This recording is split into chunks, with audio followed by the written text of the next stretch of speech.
The Southern television broadcast Interruption on November 26, 1977, in southern England, UK, was a signal intrusion that replaced the audio of a southern television broadcast with a message from an entity claiming to represent the Ashtar Galactic Command. The message urged humanity to discard weapons, participate in a future awakening, and attain a higher state of evolution. Lasting 6 minutes, the broadcast then returned to its scheduled program. Subsequent investigations revealed that the Hannington transmitter, owned by the Independent Broadcasting Authority, rebroadcasted the signal from an unauthorized transmitter nearby, instead of the intended source at the Horrorryze transmitting station. This event prompted numerous calls from the public and gained widespread coverage in British and American newspapers. Accounts of the incident, including the speaker's name and message wording, vary. This is the voice of Omar, representative of the Ashtar Galactic Command, speaking to you. For many years you have seen us as lights in the skies. We speak to you now to send this theme as we have done to your brothers and sisters all over this, your planet Earth. We come to warn you of the destiny of your race and your world so that you may communicate to your fellow beings the course you must take to avoid the disaster which threatens your world and the beings on other worlds around you. This is in order that you may share in great awakening as the planet passes into the new age of Aquarius. The complete transcript of the message delivered by Vrillin, representing the Ashtar Galactic Command, reads as follows. This is the voice of Vrillin, a representative of the Ashtar Galactic Command, speaking to you. For many years, you have seen us as lights in the sky. We speak to you now in peace and wisdom, as we have done to your brothers and sisters all over this, your planet Earth.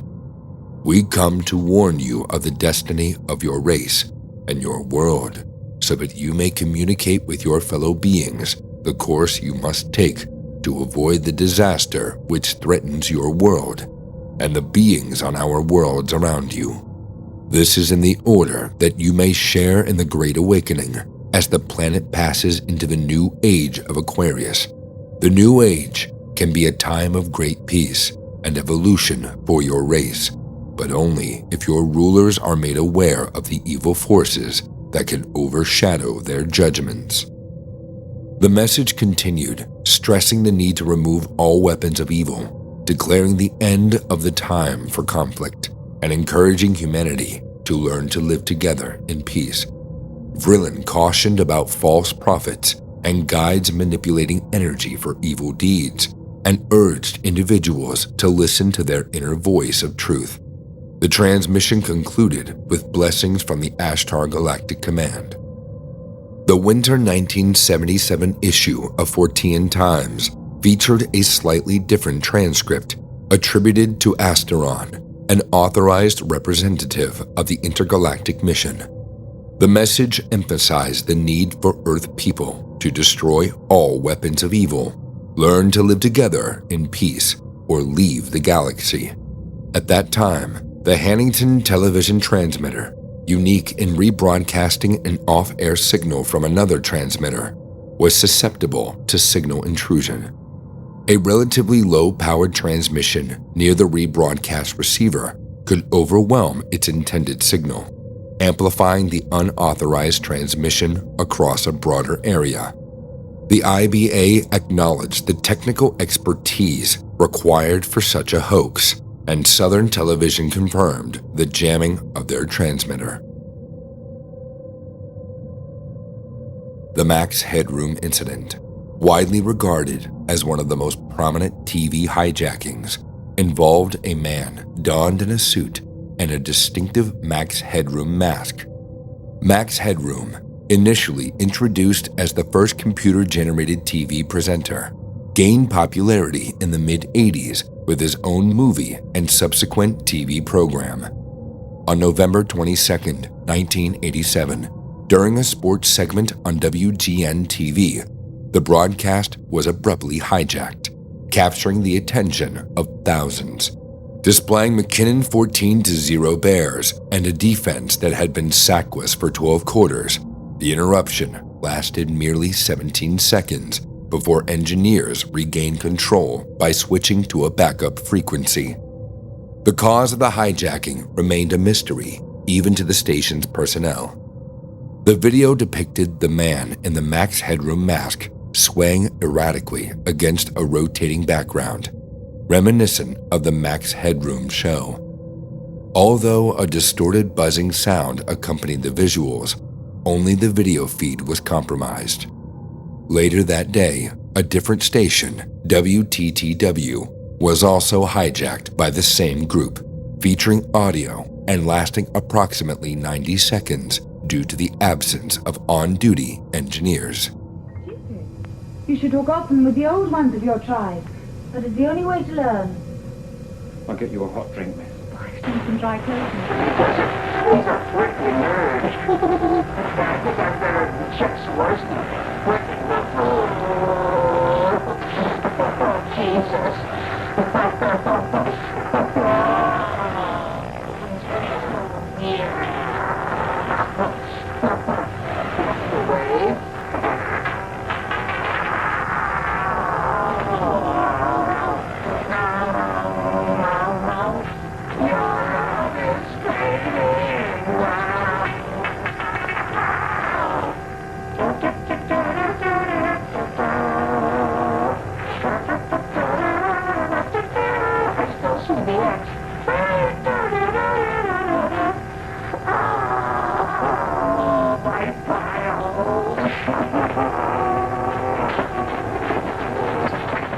The motive behind the interruption remains elusive.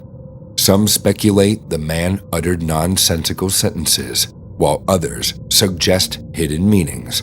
References to Chuck Swirsky, a WGN-TV reporter, and the humming of Clutch Cargo's tune.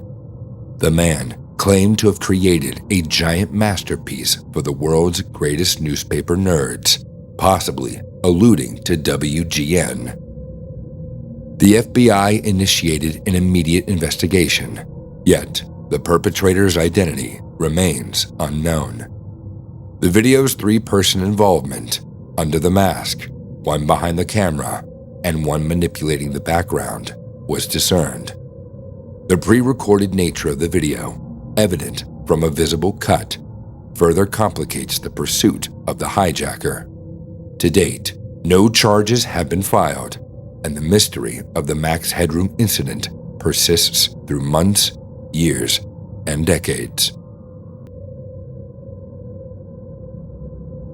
In 2007, WJLA, a Washington, D.C.-based TV station, experienced an abrupt interruption in its regular programming. The unusual content was replaced by an unexpected image, a close-up, grainy, black and white photo featuring two human heads, one smiling and the other nodding. This sudden occurrence puzzled and unsettled live viewers. The disconcerting image remained on the screen for several seconds without any movement or sound before abruptly disappearing, returning to the broadcast to its normal programming. Perplexed viewers inundated the station with inquiries, prompting the cable company to issue an official statement. According to their explanation, the image was a still frame from an upcoming Oprah Winfrey Show advertisement, displayed due to a system glitch. However, this explanation faced skepticism, as no evidence of such an Oprah Winfrey advertisement could be found. Many suspected that the official account was a cover-up for a successful hijacking of the station. Despite these suspicions, the identity of the responsible party remains unknown. Interestingly, individuals possessing footage of the incident found their uploads mysteriously removed from online platforms.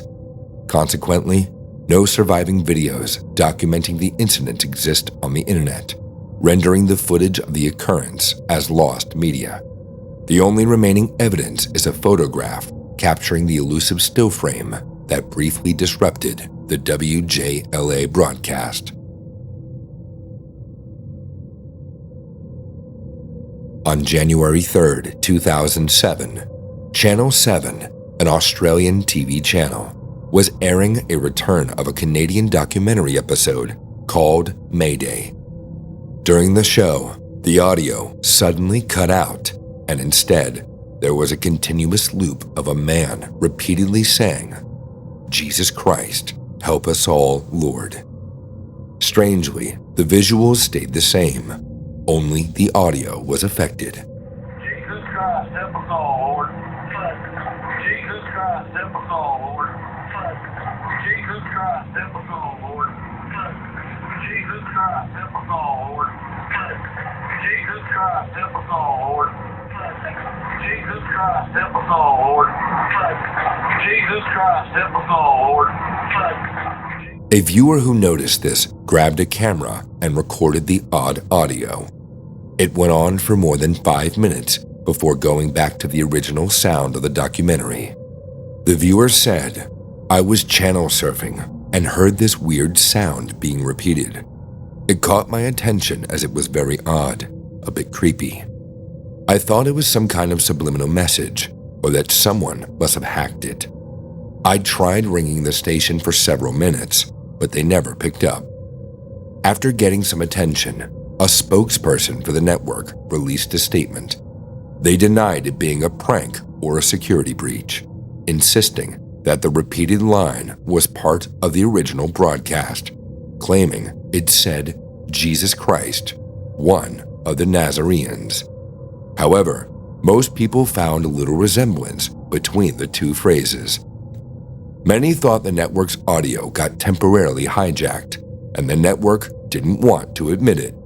Some independent researchers looked into the original audio and surprisingly found its source: the unsettling video of Preston Wheeler reacting to an ambush on his convoy in Iraq. Jesus Christ, help us all, Lord. This happened after the convoy took a wrong turn down a dead-end street. Although Preston survived, finding this video raised more questions, like why the hijacker chose to use this audio. No further information came to light, and the situation gradually faded without real answers. The hijacker responsible was never identified. In June 2007, an ordinary national weather report on the Panorama Show took an unexpected turn, presenting viewers with a startling scene of bright flashing lights and a fiery mushroom cloud. The simulated explosion, reminiscent of a nuclear event, prompted a surge in concerned phone calls from viewers fearing their country was under attack, speculating on an impending apocalypse. Some even considered the possibility of a gas pipeline accident. Upon examination, it was revealed that the depicted explosion was entirely fictitious. Subsequent investigations unveiled that the orchestrated event was the brainchild of the Czech guerrilla art collective Zetoven, who named their endeavor Media Reality. Despite the collective's intention to highlight media misinformation, authorities condemned the prank. The individuals responsible for the stunt ascended a television tower in the northern Czech Republic, where they disconnected a camera and inserted a device containing pre-recorded footage. Legal repercussions followed, with 6 members of the Zetoven collective facing charges of scaremongering, carrying a potential 3-year prison sentence. However, the Czech artistic community held a contrasting perspective, viewing Project Media Reality as socially valuable. In recognition of the collective's efforts, the artists were bestowed with a Loudon Prize, a commendation valued at nearly $20,000 by the Czech National Gallery. Notably, the presiding judge opted to dismiss all charges, attributing the incident to public amusement rather than causing public unrest.